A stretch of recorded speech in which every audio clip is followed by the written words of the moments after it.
Aquí nuevamente en la agenda pendiente, con muchísimos pendientes que no hemos salido del primer punto. Hemos estado hablando de la familia, de los cambios, sobre todo en las últimas 3, 4 décadas, los cambios que ha vivido, no sufrido, los cambios que ha vivido la familia, cómo se han transformado muchas cosas. Hablábamos de masculinidades, ahorita vamos a hablar un poco de juventudes, ¿sí? ¿Qué está ocurriendo con este cambio de rol en la familia? Tengo aquí a la maestra que nos habla perfectamente, con mucho conocimiento, mucho estudio, mucha investigación sobre la familia, sobre todo la familia yucateca. Usted la conoce muy bien, es la doctora Gina Villagómez Valdés. Gina, bienvenida. Don Manuel, un gusto estar aquí de nuevo y con el auditorio, muchas gracias. Qué bueno, porque esta agenda tiene muchas cosas pendientes. Hemos estado hablando de cómo la familia se ha ido modificando a través de los últimos años, cómo en la parte de la mamá o de la mujer, que pues siempre va a ser eje de la familia, aunque nadie o todos quieran cambiarlo, siempre va a seguir siendo el eje, pero esto ha tenido repercusiones, sobre todo en los muchachos, que les ha tocado vivir un rol, aunque ellos no conocieron el que a mí me tocó, les ha tocado un rol diferente, no sé si mejor o peor, pero con muchos riesgos que nosotros no tuvimos, con muchas libertades que nosotros no gozamos y con muchos riesgos. Pues así es, don Manuel. Lo que hemos estado hablando en las últimas semanas es cómo las familias se han ido transformando en su organización, le llamamos organización doméstica. Las mujeres salieron a trabajar, las mujeres ya tienen menos número de hijos, de 5 pasamos a 2. Las mujeres alcanzamos estudios superiores o estudios en general. Es decir, se han abatido los rezagos que las mujeres teníamos como género y ahora pues tenemos mejores condiciones para incorporarnos a la vida pública, al mercado de trabajo, con las consecuencias que esto conlleva. Una de ellas es la doble jornada, doble cansancio para las mujeres, pero también nos encontramos con mujeres que pues ya toman decisiones, tienen sus propios recursos y tienen, digamos que mayores libertades que antes no tenían, porque al casarse se asumía que era tu cruz y que tenías que pues obedecer al varón de la casa. Todo eso se ha transformado y ha traído nuevas dinámicas familiares. Hay nuevos fraccionamientos que se han llevado a que los jóvenes se lleven el nido fuera del hogar de los padres. Ya no es como antes, donde vivíamos 3 generaciones. En algún momento vivimos, ¿no?, con la abuelita en casa. Y ahora todo se ha desagregado en este nuevo mundo global.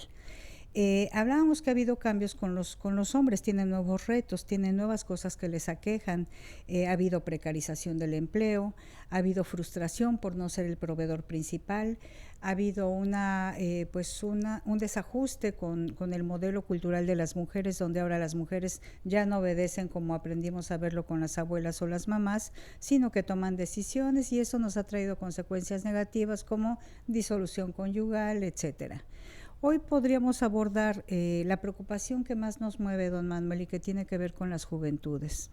Estamos hablando, al hablar de juventudes, en realidad empezamos desde las adolescencias, estos chicos a partir de los 10, 12 años hasta la mayoría de edad, y luego los jóvenes hasta los 29 años, que se enfrentan a un mundo, como usted dijo, a diferencia de nuestras generaciones, que no la tuvimos fácil, éramos hijos muy controlados por los padres, por las costumbres, por la religión, por la sociedad, por la familia extensa, por la comunidad, y ahora el mundo global ha sido tan flexible que los padres que tuvimos, hemos tenido hijos desde los millennials o cuarentones para acá, hasta la generación alfa, que se le llama, los chiquitos, pues nuestros nietos, ¿no?, de adolescentes de ahora. Ha habido muchos cambios donde los jóvenes no la tienen fácil, don Manuel. Por un lado, aparentemente son más flexibles los padres con ellos, les permiten más cosas, se desvelan más, están más consentidos, tienen mayores recursos en todos los estratos sociales, incluso en los estratos pobres. Las mamás que son trabajadoras domésticas van y hacen el esfuerzo por comprarle un celular al hijo o a la hija, ¿no? Es decir, estos consumos para darles a nuestros hijos, a nuestros nietos, lo que no tuvimos nosotros. Pero por otro lado, se están enfrentando a muchos riesgos. Y algo que no ha cambiado, don Manuel, es la identidad en la socialización en la juventud y en la adolescencia. La adolescencia y la juventud hay una búsqueda de pertenecer, de participar, de tener amigos en común, hermandades que no siempre terminan bien, don Manuel. Sí, yo creo que aquí juega un papel muy importante en todas las decisiones, juega un papel muy importante la oportunidad de que nuestras generaciones carecían y que hoy están por todos lados, que de una u otra manera influyen para bien o para mal, pero son una influencia en la vida. Yo vengo de una generación, y lo voy a plantear así, aunque tal vez muchos no estén de acuerdo, yo vengo de una generación en la que las mamás, los que carecíamos de recursos económicos, las mamás se ocupaban de todo en casa. Y no eran 2 niños como hay ahora, eran de 7 a 10 niños tal vez, ¿sí? Y mamá no tenía tiempo para acompañarte en el colegio. No. Hoy, si un niño que está empezando su educación saca un 10, yo se lo pongo a la mamá y no al niño, porque hay una señora que está atrás de su hijo, viendo que estudia, ayudándolo a estudiar. Algunos no tuvimos esa oportunidad, ¿sí? Y pues crecimos siguiendo el ejemplo de los padres, más que las palabras de los padres. Así es. Nuestra conducta la mamábamos de cómo se conducían nuestros padres y veíamos los valores y los copiábamos algunos, los que nos convenían, ¿sí? Pero era un mundo totalmente diferente al de hoy. Pero tampoco teníamos los riesgos o peligros que hay ahora, que estamos hablando de un mundo totalmente tecnificado. Cuando la ausencia paterna sigue en casa, la mujer ya es libre, pero es libre a un costo. Así es. ¿Sí? Que de una manera se refleja en la formación de los hijos. Antes era una causa, ahora sigue siendo la otra, pero en casa sigue habiendo una ausencia. Y ahora el peligro principal lo tengo en las manos. Todos lo tenemos en las manos. Todos lo tenemos en las manos. ¿Cómo se refleja esto en nuestras conductas? Bueno, lo que hemos observado en los últimos años es precisamente primero a nivel global, esto no es nada más para Yucatán o para México, hay un proceso de individuación, es decir, el modelo familiar, gregario, de cohesión social, de tejido social que nos daba cobertura, soporte y vigilancia. Yo comentaba que la abuelita y el tío te vigilaban si ibas a las tortillas y no te veías con el novio en la esquina, ¿verdad? A las que nos mandaban a las tortillas. Y otras pedían ir. Otras pedían ir. Entonces, lo que está sucediendo ahora es que las familias están más fragmentadas, más solas. Ya no tenemos 5 hermanos en casa, ahora tenemos si acaso 1. Se da a partir de los años 80 2 fenómenos muy importantes a nivel nacional. Es global, pero hablemos de a nivel nacional y local. Y empezó la generación de hijos de divorciados. Yucatán está en los primeros 3 lugares de la disolución conyugal. Esto significa que en Yucatán hay un índice muy alto de divorcios, de separaciones. Estas separaciones tienen mucho que ver con violencia. En Yucatán también tenemos, a pesar de ser un estado o el estado más pacífico socialmente hablando. Es una incongruencia porque en cuanto a la violencia familiar es fuerte. Exactamente, todo el mundo habla de Yucatán como el estado más seguro del país. De lo que no se habla es que somos de los estados más inseguros del país en cuanto a violencia en el hogar. Eso no se encuentra en las cifras nacionales, pero no es el Yucatán que se vende. Entonces, de entrada tenemos 2 fenómenos muy fuertes, que son la violencia familiar. Estamos en la ubicación número 7 a nivel nacional, y esto implica que la violencia la recibimos entre hermanos, de padres a hijos, de tíos a menores, etcétera. Yucatán está en el primer lugar o entre los primeros lugares de violencia sexual infantil, y este fenómeno que mucho hemos trabajado las feministas tratando de subirlo a la agenda estatal, ya no digamos la nacional, aún no es visibilizada de esa forma. En Yucatán la violencia sexual infantil es muy fuerte. Y esto lo comprobamos con las entrevistas, sobre todo quienes trabajamos violencia, de mujeres, desde mujeres mayores de 70 años que yo he estado trabajando los últimos años, ninguna se escapa de una violencia sexual, incluso de violaciones. Vamos a hacer un paréntesis. A ver. ¿Este es un fenómeno que estaba oculto, que no conocíamos, o es un fenómeno nuevo en las familias? Porque elevadísimo es el porcentaje de violencia y violadores en el interior de la familia. Así es. ¿Es nuevo? Es relativamente nuevo, pero no totalmente, porque hemos estado entrevistando, para esto nos fundamentamos en estudios que se han realizado a nivel nacional. A nivel local tenemos algunas contrastaciones de información. Las mujeres ancianas que hemos estado entrevistando, ya tuvimos una invitada hace unos días que nos hablaba de esto, son mujeres, a mí nunca me lo habían dicho, siempre me contaron en las entrevistas las mujeres mayas, que cuando eran niñas ellas ayudaban a sus padres allá en el plantel, estibando las pencas. Lo que ahora me vengo a enterar, contrastando información con otras colegas, es que eran abusadas también sexualmente.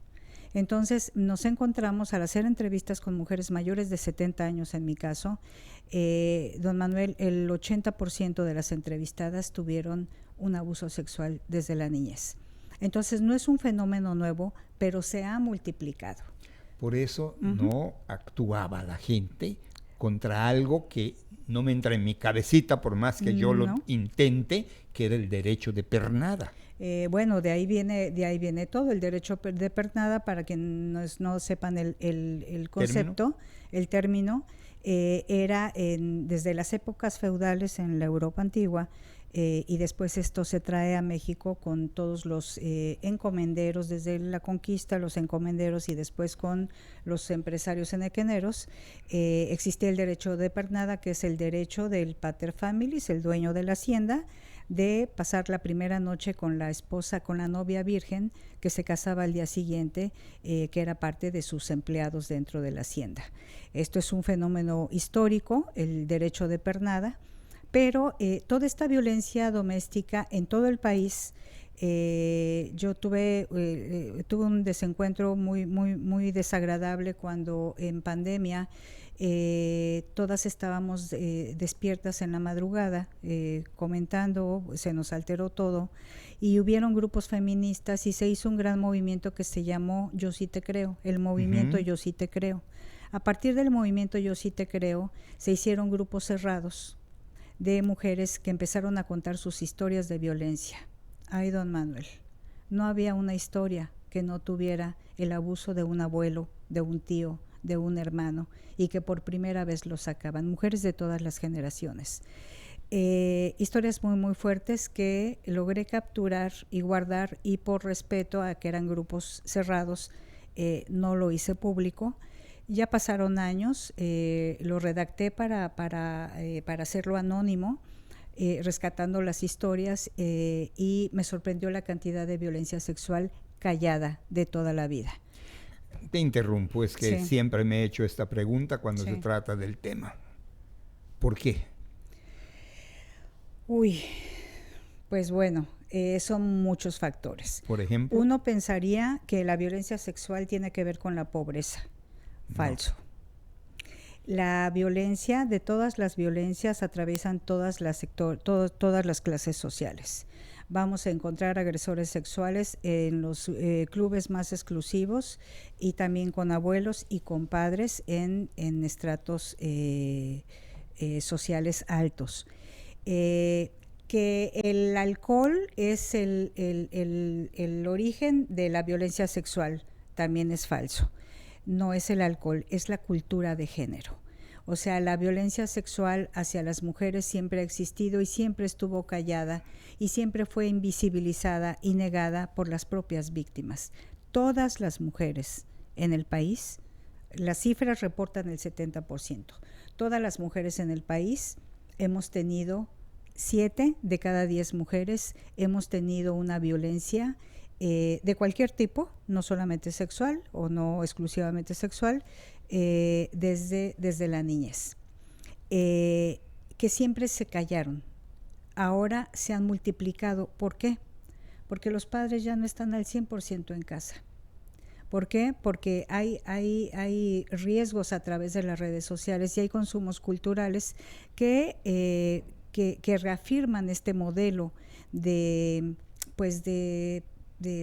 exceso de información sobre la sexualidad, pero por otro lado, pues las mujeres son las más vulnerables a tener este tipo de consumos.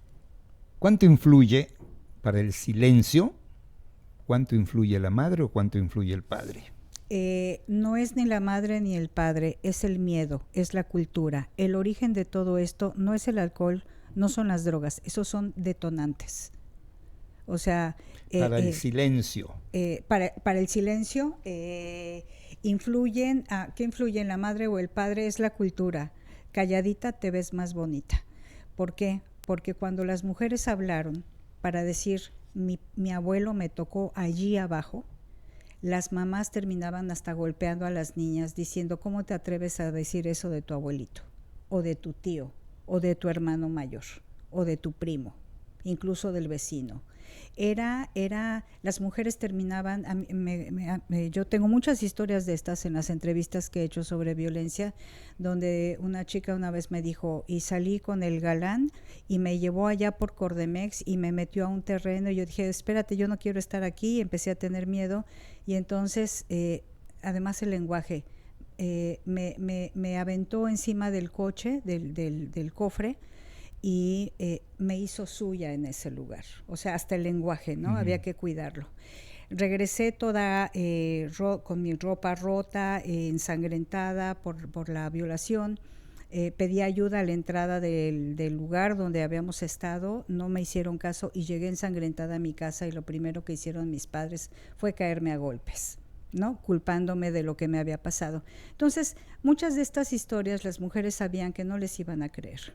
Y las niñas, cuando éramos niñas, yo tuve 2 agresiones en la calle de señores, ¿no? Que se atrevieron a tocarme, y creo que lo estoy contando por segunda o tercera vez en mi vida. Me lo callé toda la vida.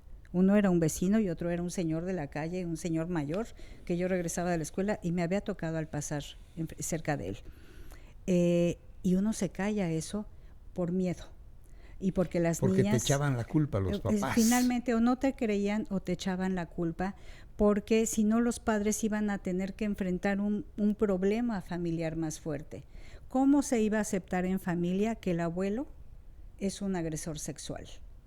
¿Cómo vas a decirle a la familia que tu esposo, cuando se emborracha, se mete al cuarto a tocar a las niñas?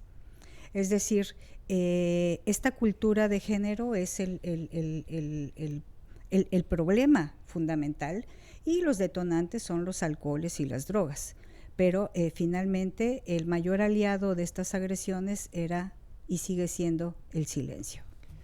Gina, conocemos el problema, conocemos sus causas o raíces, conocemos las soluciones, pero lejos de bajar ese porcentaje de agresión, lo vamos viendo en aumento.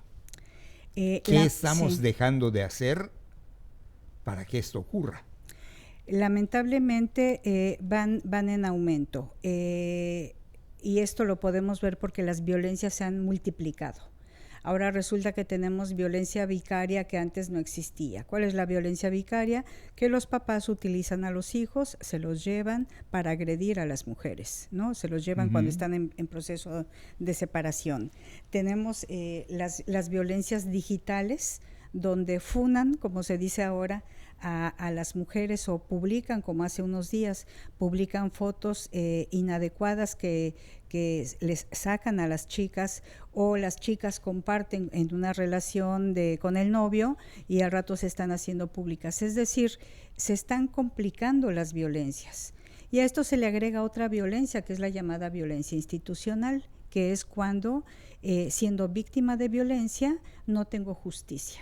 ¿Por qué? Porque hay exceso de faltan O políticas las públicas, revictimizan. las revictimizan, no hay suficientes abogados, las familias no tienen recursos y el sistema de justicia finalmente nunca llega a castigar a los agresores. Entonces esto se llama violencia institucional, cuando las instancias de gobierno que les correspondería hacer una política pública ya mandatada en la Ley de Acceso a una Vida Libre de Violencia, que son 4 aspectos: prevenir, atender, sancionar y erradicar.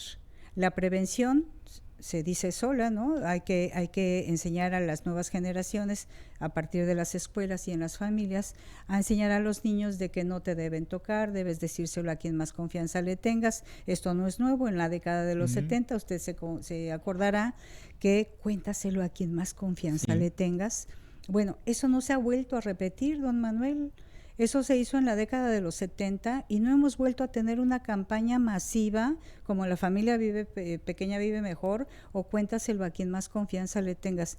Esas campañas no existen. Hay carteles, luz morada, el día de la violencia, pero no estamos haciendo nada estructural en prevención.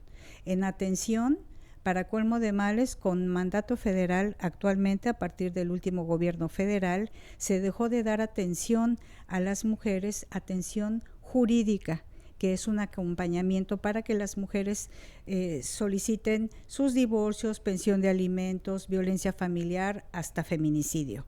Bueno, esa atención era gratuita y era llevada por abogados y abogadas, sobre todo, de instancias de gobierno, para poder darle acompañamiento a las mujeres. Ahora la presidenta CONA decide que eso no le corresponde al gobierno, porque hay que ser, ya no hay que ser reactivos, ahora hay que ser proactivos. Entonces ahora lo que están haciendo es dar a conocer su cartilla de los derechos de las mujeres, como si no supiéramos los derechos de las mujeres. Entonces están haciendo brigadas en comunidades, casa por casa, para enseñarles a las mujeres sus derechos, cuando muchas ya saben que antes iban al Ministerio Público, iban a la Secretaría de las Mujeres o a los institutos municipales y había abogados, abogadas que llevaban tu caso. Ahora les quitan ese tapete, se caen todos los casos y las mujeres han quedado en la indefensión. Porque ahora solo dan orientación. Solamente dan orientación. Sí, con la nueva cartilla, esta cartilla que salió el 25 de noviembre. Entonces, con este retroceso en materia de política pública no estamos yendo por buen camino. Después de la prevención y la atención, que ya no se da, la sanción, y la sanción implica todo el sistema de justicia. Y esto es desde tener acompañamiento jurídico, que ya no tenemos. ¿Cómo vamos a llegar a la sanción si apenas una señora que viene de Junucma, que reunió 30 pesos para poder subirse a un camión, para venir hasta un ministerio público, el que tenga más cerca, se tiene que hacer un gran esfuerzo para poder poner una denuncia? Es decir, tampoco se está cumpliendo con la sanción. Y la erradicación es que haya políticas públicas entrelazadas entre todas las secretarías para que todas juntas vayan avanzando a favor del bienestar de las mujeres. Entonces, don Manuel, frente a los consumos globales, la desigualdad de género, el surgimiento de nuevas violencias y la ausencia de políticas públicas adecuadas, no vamos por buen camino. A ver, pero ya ampliamos mucho el panorama, vamos a regresar un poco a la violencia familiar, intrafamiliar le llaman, ¿sí? En diferentes aspectos. No es solo la violencia sexual, hay violencia física, hay violencia de muchos tipos en casa, y lejos de que, pues, que vivimos en un mundo ya de comunicación, lejos de que esto vaya bajando, va en aumento. ¿Cuánto influye? Ahí van a decirme quién sabe qué cosa. ¿Cuánto influye que las mujeres, para empoderarse, que tienen todo el derecho del mundo, para tener libertad, que la libertad para mí te la da básicamente la economía, dejan casa y se van a trabajar? Y el marido también deja casa y se va a trabajar, a veces son los dos, a veces es uno, y pues los abuelitos, ¿qué pueden hacer? Por favor, fueron educados en otra época, ya pasaron sus mejores días, ya están para consentir, no para meter orden en casa, y quizá eso haga que la violencia continúe o vaya en aumento. No lo sé, pero me gustaría oírte. Pues los datos nos indican que la violencia está en aumento y se está volviendo más multidimensional y de varios tipos más. Es decir, no la estamos aminorando, no se está disminuyendo, no estamos yendo por el buen camino. Donde hemos tenido muy buen avance, un importante avance, es a través de las leyes y los reglamentos. O sea, en términos de leyes y reglamentos tenemos leyes buenísimas en todas las materias. Protección a violencia de adultos mayores, protección a niñas y adolescentes, la ruta NAME, que es para proteger a las niñas cuando tienen cierto tipo de abusos, es decir, la norma 046, la ley de acceso a una vida libre de violencia, los institutos municipales para las mujeres, es decir, tenemos un avance en materia de legislativa. Hace 3000 años, un hombre vino al mundo y dijo: no desearás la mujer de tu prójimo. Y desde entonces me empecé a fijar en ella. Tenemos todas las leyes, pero si eso va en aumento, algo no está funcionando. Exactamente. ¿Por qué? Porque la cultura de género, la cultura de la violencia, no cambia de un plumazo con un arreglo de política pública en un congreso. La cultura, es difícil que a una persona de su edad, de mi edad, se nos modifique esta cultura de género. Por decirle un ejemplo, hace 3 años que mi nieta tenía como 8 o 9 años, dijo: Abu, venimos de la escuela porque, no, mi nieto dijo, hoy es el día, oye Abu, ¿sabes que hoy es el día del niño? Y yo dije: ay, sí, mijito, felicidades. Y dice mi nieta: y de la niña, Abu. Entonces uno, como abuela feminista, termina reproduciendo roles sin que te des cuenta. Entonces es un pequeño ejemplo de cómo los hombres y las mujeres reproducimos esta cultura de género. Culpamos a las mujeres porque iban con la falda corta, por eso la manosearon.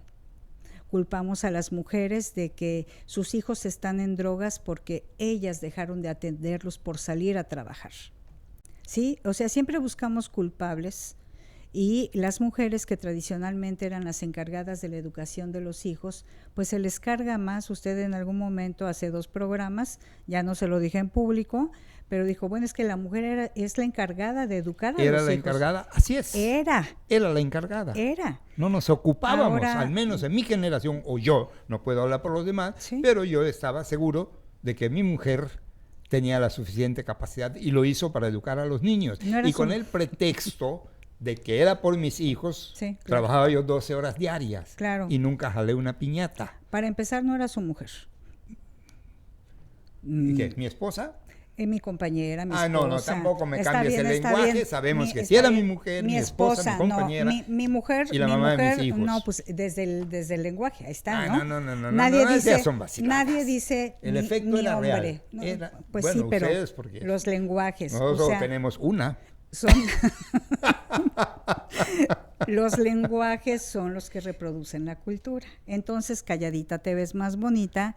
Mi mujer, así era antes, sí. Así, porque se vistió así, ella lo provocó, es decir...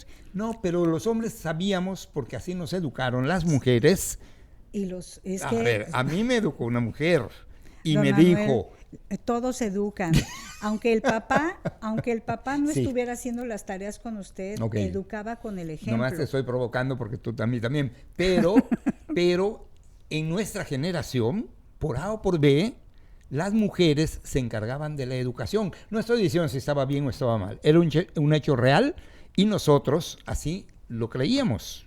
Como además así era. No, así era. En mi caso, no puedo hablar por los demás, pero yo decía, tengo que trabajar mucho por mis hijos. Y trabajaba yo 12 horas diarias por mis hijos a los que no veía. Imagínate, cambié mi trabajo por algo que debía haber hecho. Si yo tuviera que corregir mi vida, esa sería una corrección. Esa sería una no corrección. No volver a irme con la finta de que trabajo por ellos y no los veo. Pues sí, así era antes. Yo no veía a mi papá, y quien nos educaba era mi mamá. Y además mi mamá era la responsable. Era la mujer de mi papá. Ándale. Nunca le dijo así mi papá. Le decía, creo que peor. No es cierto. Pero no, mi papá responsabilizaba a mi mamá de que si algo le pasaba a esa niña, o sea, yo, de que me había dejado ir al cine, ni me dejaba ir al cine mi mamá, le tenía miedo a mi papá, o sea, mi papá responsabilizaba a mi mamá del cuidado, o sea, esas niñas tienen que salir de esta casa bien, y estos muchachos tienen que ser hombres de bien, de blanco. ¿Sí? No había otra forma de salir en mi generación, era de blanco y por la iglesia.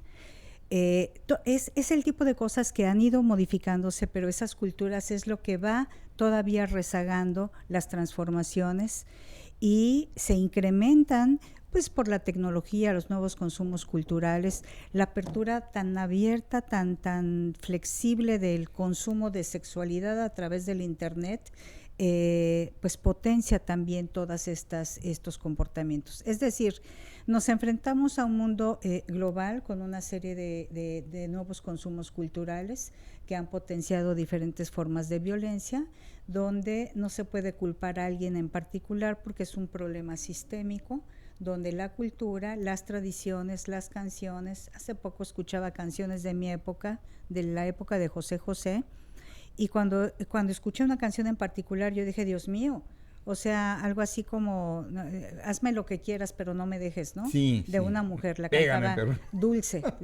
la acabo de escuchar y decía, Dios mío, yo escuchaba esa música, qué letra tan terrible. Bueno, esos consumos culturales se iban introyectando y pues nos hacía ser el tipo de mujer que éramos, pero nos salimos de las juventudes. Sí, porque además ya se nos está acabando el tiempo, te voy a hacer una pregunta para terminar.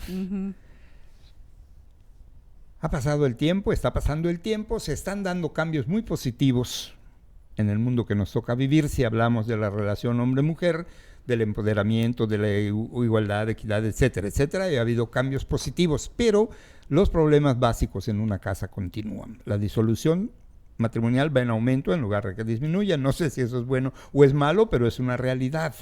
Las oportunidades de actuar mal van en aumento en lugar de que disminuyan.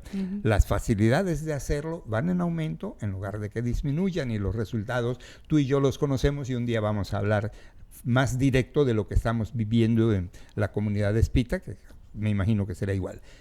Un consejo que nos puedas dar para que cada quien lo tome y trate de hacer de su parte con miras a reducir un poco el problema. Lo primero que hay que hacer, creo yo, es tener información, y todas las madres, padres, maestros, funcionarios públicos tenemos que tener información básica. Si eres un funcionario público, mujer u hombre, tienes la obligación de conocer qué es una política pública y cómo hay que llevarla a cabo. Lo que está sucediendo ahora es concretamente con las políticas públicas de prevención, atención a la violencia, es que el mismo gobierno central está disminuyendo el apoyo a centros de atención para víctimas de violencia, ya no se da atención al seguimiento de las mujeres, es decir, ahí hay una omisión institucional que es una forma de violencia institucional porque no está atendiendo un problema que tenemos enfrente. Las familias, si no tenemos este apoyo institucional, que ya es de por sí una violencia, las familias también tienen la obligación de cuidar cuáles son los consumos de sus hijos y volver. Hay que hablar de las madres jóvenes. Están volviendo, después de ver lo que han vivido ellas mismas y las generaciones recientes, están volviendo a centrar cierta disciplina con sus hijos, porque ya se dieron cuenta de estos problemas. Y como sociedad civil, pues tratar de incidir en que estos fenómenos sean atendidos fundamentalmente por política pública, que son las autoridades, y por las familias, pero muchas familias no tienen la información, pero pues por ahí podríamos empezar a trabajar desde casa, desde uno mismo, primero con información para saber qué es lo que estoy haciendo, que no está funcionando o dónde fallé para poder trabajarlo, hablarlo con mis hijos. Y lo que está sucediendo ahora es que muchas jóvenes están retrasando la unión, ya no quieren casarse, han retrasado el matrimonio, ahora están hablando de vivir en pareja, pero no precisamente de casarse, y muchas están decidiendo no maternar, es decir, no tener hijos. Primero la mascota y después si viene el otro. Pues ¿quién quiere meterse en un problema de semejantes dimensiones cuando el empleo es precarizado, no hay oportunidades para que yo sea ni autónoma ni pueda? Varias chicas me han dicho, si no puedo con mi propia humanidad, ¿cómo voy a poder con una pequeña humanidad más. Y muchas de ellas te lo dicen, es más responsable evitar tener hijos que traerlos al mundo en condiciones inadecuadas. Bueno, pues ahí tiene usted este consejo o esta recomendación, o al menos un retrato de la realidad. Un retrato de la realidad para que al menos estemos conscientes de que tenemos que trabajar muy fuerte en esto, porque todo esto de lo que estamos hablando con la transformación de las familias es porque queremos llegar al fenómeno que estamos viendo actualmente en Yucatán y que tiene que ver con la salud mental y el consumo de drogas. Bueno, pues con esto ya nos retiramos. Siga usted con la agenda pendiente que apenas empezamos a cubrir. Espero en Dios que haya mucho más tiempo para compartir con ustedes. Gracias, doctora Gina. Don Manuel, un placer. Y gracias a usted que, como siempre, nos sigue a través de la agenda pendiente.